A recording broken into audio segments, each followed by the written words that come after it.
नमस्कार दोस्तों, इस वीडियो में आप लोग देखने वाले हैं एडवांस इंग्लिश स्पीकिंग ट्रांसलेशन। देखिए आप लोग के सामने हिंदी सेंटेंसेस है। राहुल ने सुबह उठते ही देखा कि बाहर जोरदार बारिश हो रही थी। जब भी हिंदी में कोई काम करते ही या होते ही का सेंस आए तब हम इंग्लिश में क्या यूज करते हैं। इसी प्रकार से वो अपनी किताब पढ़ने का मन बना चुका था। अब ये पढ़ने का मन, पढ़ने से पहले, ये सभी इंग्लिश में हम कैसे बनाएंगे। इसी प्रकार से बनाकर, लाने के लिए, बाहर जाने के लिए, जाने से पहले, पहुंचकर, लेकर, खरीदने के बाद, होते होते, ये सभी कुछ इंग्लिश में आप कैसे बोलेंगे ये मैं आप लोग को इस वीडियो में बताने वाला हूं। तो देखिए अब मैं ट्रांसलेट करता हूं इस स्टोरी को। राहुल ने सुबह उठते ही देखा कि बाहर जोरदार बारिश हो रही थी। जब भी हिंदी वाक्य में कोई काम करते ही या होते ही वाला सेंस आए तो आप इंग्लिश में यूज करते हैं as soon as. As soon as Rahul woke up in the morning and saw that it was raining heavily outside.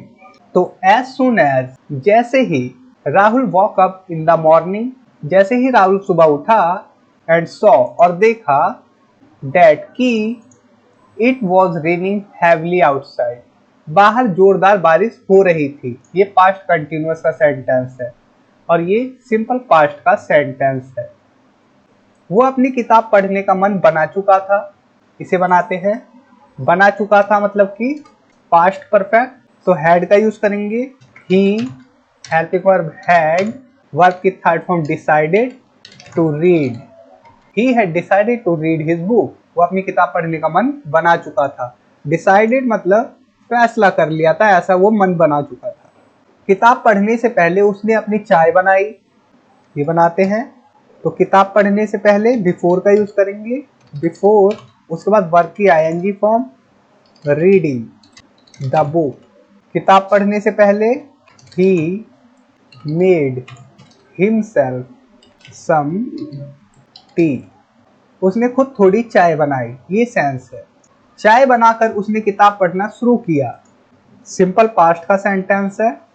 After making tea. After के बाद वर्ब की आईएनजी फॉर्म, कोई काम करने के बाद या कोई काम कर कर। आफ्टर मेकिंग टी, चाय बनाकर, he started reading his book. वो अपनी किताब पढ़ने लगा या फिर उसने अपनी किताब पढ़ना शुरू किया। तो स्टार्ट के बाद वर्ब की आईएनजी फॉर्म आती है जिसका मतलब होता है कोई काम करने लगना। थोड़ी देर बाद उसकी माँ ने उसे सब्जियां लाने के लिए कहा। थोड़ी देर बाद इंग्लिश में बोलते हैं a little while later. A little while later, थोड़ी देर बाद, हिज मदर आस्क्ड हिम। उसकी माँ ने उससे कहा टू ब्रिंग सम वेजिटेबल्स। उसकी माँ ने उसे कहा टू ब्रिंग सम वेजिटेबल, थोड़ी सब्जियां लाने के लिए। वो बारिश में बाहर जाने के लिए तैयार हो गया। ही, सिंपल पास्ट का सेंटेंस है, गॉट रेडी। जैसे गेट रेडी होता है, सिंपल पास्ट में क्या होगा, got ready. He got ready, वो तैयार हो गया। To go out in the rain, वो बारिश में जाने को तैयार हो गया। बाहर जाने से पहले उसने छतरी उठाई। इतना बनाते हैं। Before going out he picked up an umbrella. Before going out, बाहर जाने से पहले, he picked up an umbrella, उसने एक छतरी उठाई। छतरी लेकर वो बाजार चला गया। अब देखिए छतरी लेकर, taking the umbrella, he went to the market. Taking the umbrella, umbrella लेकर। जब दो काम एक साथ हो, एक के बाद तुरंत दूसरा काम हो, तब हम वर्ब की आईएनजी को स्टार्टिंग में रखते हैं। ओके, और ये भी कर वाला सेंस देता है, जैसे कि लेकर। Okay, taking the umbrella, umbrella लेकर मतलब छाता लेकर। he went to the market, एक के बाद दूसरा काम तुरंत हो जाए तो अम्ब्रेला लेकर he went to तुरंत जा सकता है। बाजार पहुंचकर उसने सब्जियां खरीदी। Upon reaching the market. Upon reaching the market, he bought the vegetables. Upon reaching the market, बाजार पहुंचकर he bought vegetables. उसने सब्जियां खरीदी। ऐसा हो सकता है कि बाजार पहुंचते ही उसने सब्जियां खरीद ली हो, तो बाजार पहुंचकर उसने सब्जियां खरीदी। सब्जियां खरीदने के बाद वो जल्दी से घर लौटा से बनाते हैं, तो के बाद के लिए after buying the vegetables he quickly मतलब जल्दी से, ही क्विकली रिटर्न होम, वो जल्दी से घर पहुंचा। घर पहुंचकर उसने गीले कपड़े बदल लिए, तो घर पहुंचकर आफ्टर रीचिंग होम, घर पहुंचकर ही चेंज हिज वेट क्लॉथ्स, उसने गीले कपड़े बदल लिए, चेंज कर लिए। कपड़े बदलकर उसने फिर से किताब पढ़नी शुरू की। आफ्टर चेंजिंग क्लॉथ्स, कपड़े बदलने के बाद या कपड़े बदलकर, after changing he resumed reading his book. His book कर रहा हूँ कि उसने अपनी किताब पढ़ना शुरू किया। ओके, आप सीधा बोल सकते हैं ही रिज्यूम्ड रीडिंग बुक। हिज ना भी लगाए तो भी चलेगा। शाम होते होते बारिश थम गई। शाम होते होते मतलब बाय इवनिंग। बाय इवनिंग मतलब शाम तक या शाम होते होते, एक ही बात है।